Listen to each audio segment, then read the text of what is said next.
family. Yesterday we talked about CRPS and how it affects your brain and can create brain fog and even change the structure of your brain. Today we are going to talk about how CRPS can affect the mental health of a warrior. The process of being diagnosed with CRPS is very lengthy and very stressful. It can also be very frustrating because you can go years with being misdiagnosed due to it not being a very widely known disease.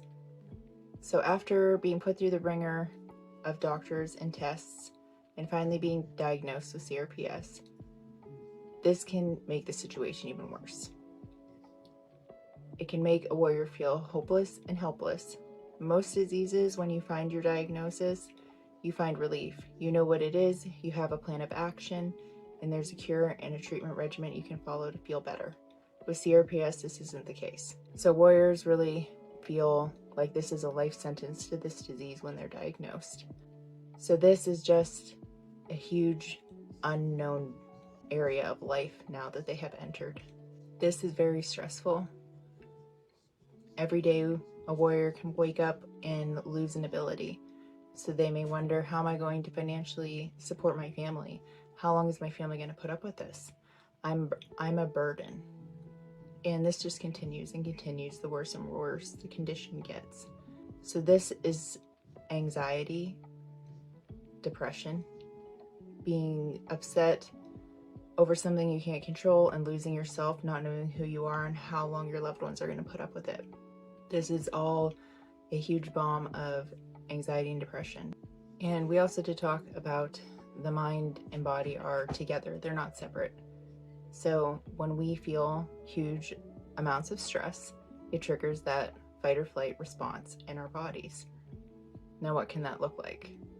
That can look like migraines, that can look like an elevated heart rate, that can look like elevated blood pressure, and all of these things make CRPS worse.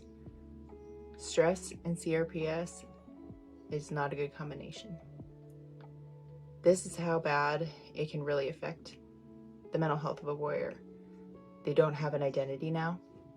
They're constantly stressed out over everything around them.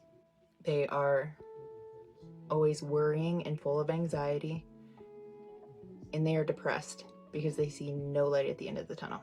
So this is just an explanation of the process of going through realizing that you have this, through the doctors, to finally getting your diagnosis, to where a warrior could be today.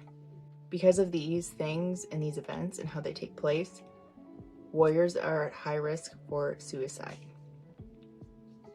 This disease is nicknamed the suicide disease because the most common fatality of people that have CRPS is suicide.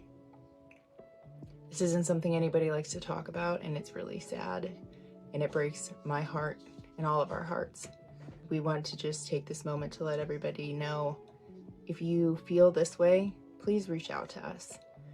Reach out on our website. Anybody that needs to talk, needs to chat at any time. But we are here. We want to help you. We care.